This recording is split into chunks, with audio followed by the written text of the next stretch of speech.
Then it becomes negative. All the way down to -1, and then it comes back up, right? So think about it. Sine, if the graph of anything is positive, it sits above the x-axis. And if a graph is negative, it sits below the x-axis. Let's graph sine.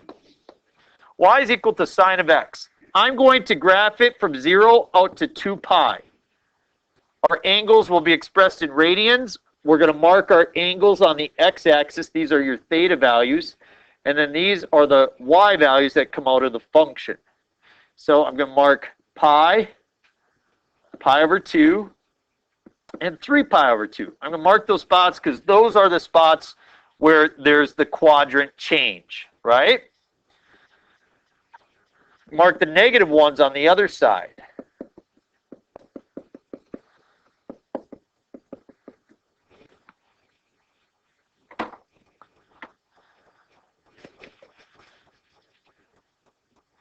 And then what was the largest value that sine achieved? 1. What was the smallest value? 1 and -1. Let's start. The sine of 0. What's the y value at 0?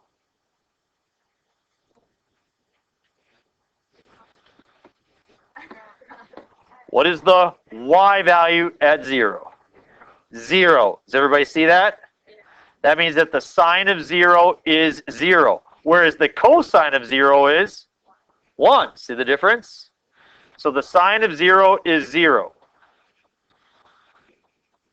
Plot it. We go up to pi over 2. What's the value of sine there? 1. We go back over to pi. What's the y value over there? 0. And you told me that sine is positive in which 2 quadrants? 1 and 2. Notice how it's above the x-axis. And it's -3 and 4. It's on its way down. Bottoms out at -3 pi, or at 3 pi over 2. Bottoms out at -1, and it comes back up. And so this is the graph of sine. What does it look like? Like a wave. Is there any application of waves in the real world? Is there anything that travels like a wave? Sound? Light? In fact, Galileo said mathematics is the language with which the universe is created, which means that everything that we have in the world can be represented mathematically. So who watches these angry killer shows like Criminal Minds and like Law and Order and yeah, okay, all right, I got my guy back there. You ever seen those episodes where it's like they've got the killer's voice on the phone? And you got somebody in the court and they're like, how do we know that this voice is the same as that voice? They literally take people's voice and they make a sine wave out of it. So everybody has their unique sine wave voice. And then they take the picture and they drag it on over to see if it matches up with the voice that's on the recorder. You see what I'm saying? And if it does, then you know it's the killer. So what does mathematics do? It helps us solve crimes. Yeah. So kind of cool.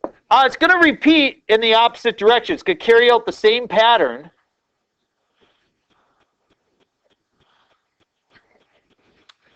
And if you notice, if we went past 2 pi, we would just continue to do the same thing over and over again, because as you go around the unit circle, you encounter those same values over and over and over again.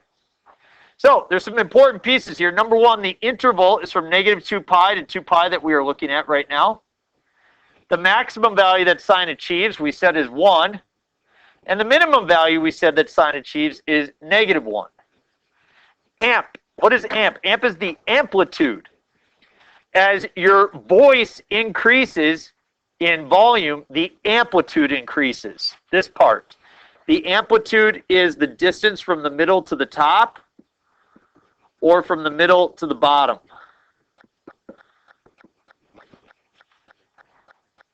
So the amplitude for the parent function of sine is 1. The period is how long it takes for it to repeat itself. So notice my graph. I'm starting here. When you tell me when I get to the spot where I'm at 0 and I'm on my way up again.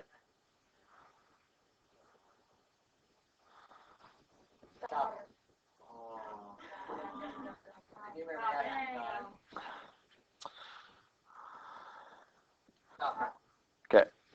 So notice I went from negative 2 pi to 0. What's that distance? 2 pi, right? And then it repeats itself again. Every 2 pi units, it will repeat itself. Let's think about the cosine graph, folks. Cosine is which value, the x or the y? The x. What do you notice about the x values? They're getting smaller, right? Like it starts at 1 and it drops. And all of a sudden it gets over this side, it becomes negative. And then all of a sudden when it gets down here, then it becomes positive and it gets bigger again, right? So that's what we're going to model here with the cosine graph. Cosine, I'm going to mark out from 2 pi, 0, divide it in half to get pi over, pi. Divide that in half to get pi over 2. 3 pi over 2. So those are my 4 quadrants. I'm trying to show the behavior of sine in all 4 quadrants.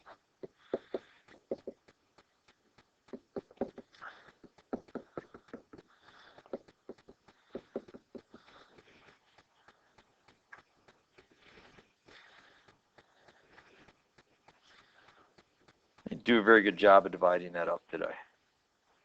Neither did I, so. Thank you, Easton. That makes me feel better. Positive 1 and negative 1. See what you remember? The cosine of 0 is 1.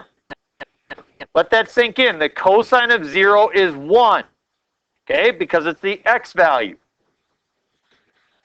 So I'm at the top. Where do I go? You go down. There's nowhere to go but down, right? So you're going to cross over the middle. And then you're going to make it to the bottom. And after you make it to the bottom, you've got nowhere to go but up. Yeah, it's kind of motivation, right? Yeah, had your worst test, nowhere to go but up, right? Let's go.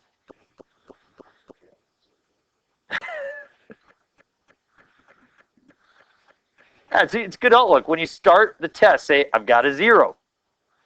Time to go get as many points as I can. Because most people view the test like they start with 100% and they get points off.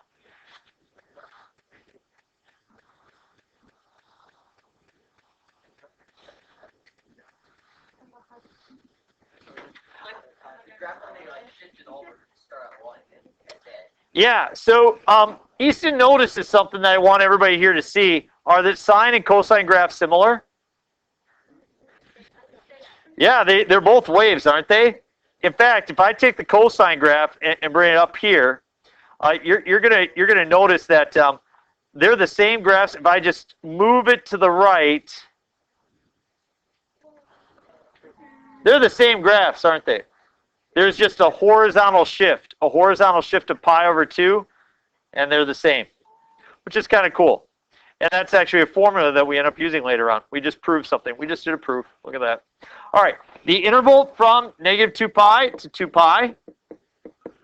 The maximum value is 1. The minimum value is negative 1. The amplitude is 1. And the period is 2 pi. What I'd like you to do is you're writing that down. I'd like you to flip to the very back page of your notes. That gives you that graph. See those 2 graphs? Yep. See the 2 graphs up top, sine and cosine? If you want to like draw some axes in there, if you're a super duper student that has some cool colors, maybe you want to highlight one in green and one in blue, all sorts of options there, but you know that's what you get on the test. So make sure you understand that piece. Now, what is our goal? Our goal is this, folks. We want to be able to graph y is equal to not cosine of x, but rather negative 3 cosine of 2x plus pi over 2 minus 1. So can you agree that that looks pretty challenging as you just look at it for the first time? We can't graph that today. We've got to take steps. So today and tomorrow, we're going to learn how to do the basics. And then on Monday is the most important lesson of the unit. If you could get Mondays figured out, you could get an A+ on this next test. Is everybody ready to go get an A+? Call our parents. No, I will not. I will not. Okay, parents got S's today. Amplitude. So far, we are going to focus on A and B. We are not going to talk about C and D. We're going to talk about just A and B. What happens as we change A and B in this scenario? As you look at the sine graph, the value of A determines the amplitude. The amplitude is the absolute value of A. And so it is also true for cosine. The absolute value of A is the amplitude for cosine. That's the first formula you need to know. Can you figure that one out? In order to determine the period, you take 2 pi and you divide it by whatever the B value is. Notice B is the value that sits in front of X. Same thing for cosine. 2 pi divided by B.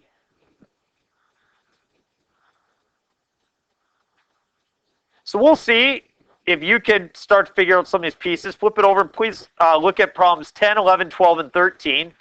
It says, given the amplitude and period of the function graph below, or I don't want you to write the equation. We're not going to do this part.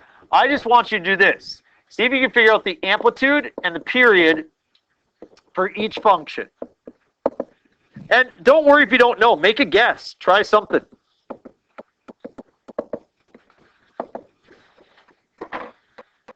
So you just come up with. Show your friend how smart you are. I'm sure they'd love to hear how smart you are.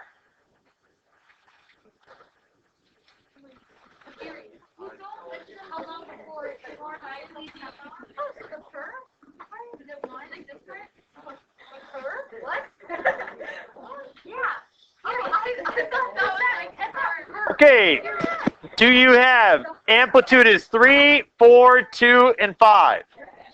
Please make sure your amplitude is positive. It's always frustrating for me that when I get to your test, people write the amplitude as negative. It is never negative, okay? Let's talk about the period. You tell me when I get to the same position again and I'm on the way up.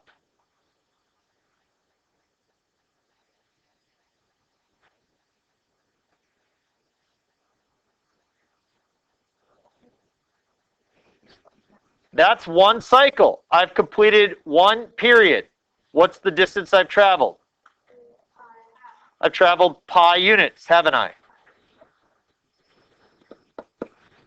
I'm going to try to have this make even more sense to you. In this graph, how many cycles does it have? Everybody see that there are 4 cycles? There are 4 cycles in a total distance of, what's the distance from here to here? 4 pi. There are 4 cycles in 4 pi units. That means that the period is pi, 4 pi over 4. Okay. Yep, so B ends up being how many times it actually repeats. We're not going to have you make the equation necessarily, but we want you to just be able to look at it and know what's the period. So here, I can see that I'm at the top. When do I get to the top on my way down again? And that'll be right there. So you can see 0 to 2 pi, so the period is 2 pi.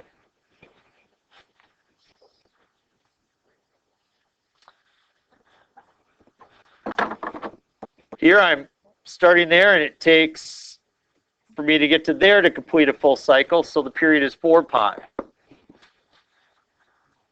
actually talked about this before in my Physics, electronics, everything's mathematics. Everything. 2 pi.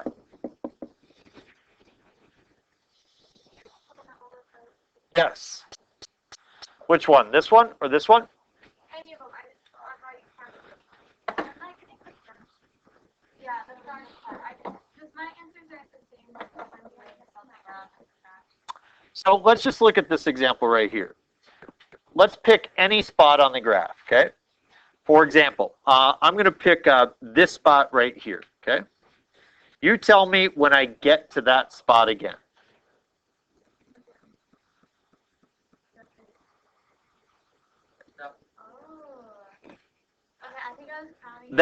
That's one full cycle, and I went from negative pi over to pi. So that means 2 pi units it took to complete one full cycle. I'll show it another way. I'll start at the bottom. When am I at the bottom again? Right there. It took 2 pi units to get that far.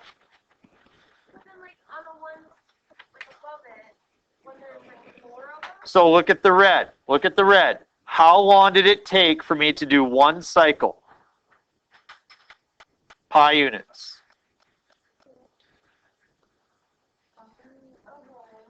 So I'm just saying, over the course of 4 pi, I should do 4 rotations. If the period is pi, then in 4 pi, I should do 4 of them. And that's what you're seeing here. It told this is a 4 pi. You did 4 of them. It's just one happens within pi units. So on this one, there's like 3, but like 2 pi over 3, that's not 2 pi. Because like on this one, there's 4 sections, and this one has 3, right? So that one has just 2 cycles. Starting at the bottom again. Starting at the bottom again. So as you can see, in a distance of 4 pi, you have 2 cycles. Better? Okay, let's finish with this. No assignment tonight. Let's not look at the graphs. Let's just look at the equations. What is the amplitude for letter A? What is the amplitude for letter B? What's the amplitude for C? And what's the amplitude for D?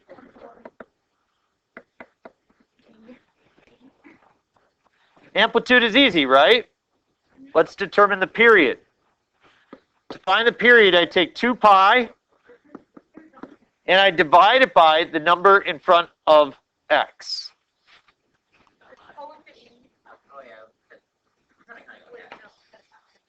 That's the period. 2 pi over 3.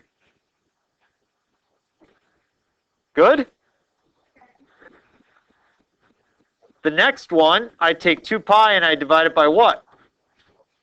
Good. I divide it by 1/4. How do I divide by 1/4?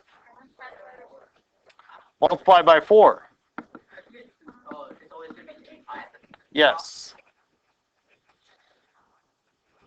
For letter C, I take 2 pi and I divide it by what?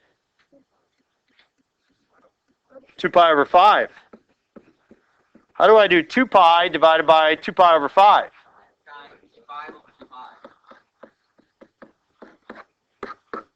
And you get 5. And the last one, to determine the period. Nope, 2 pi over pi. It's the number in front of x. Dos, which is Spanish for 2. When you can't do math, do your Spanish. Multiply by the conjugate. Woo, woo, woo, woo, woo. Class is too easy. All right, I promise I'll make it a little bit more difficult, okay? I promise. I can tell when I look at... Why do you think Avery stopped showing up? She's like, I'm tired of this easy stuff. Thank you. Thank you. No.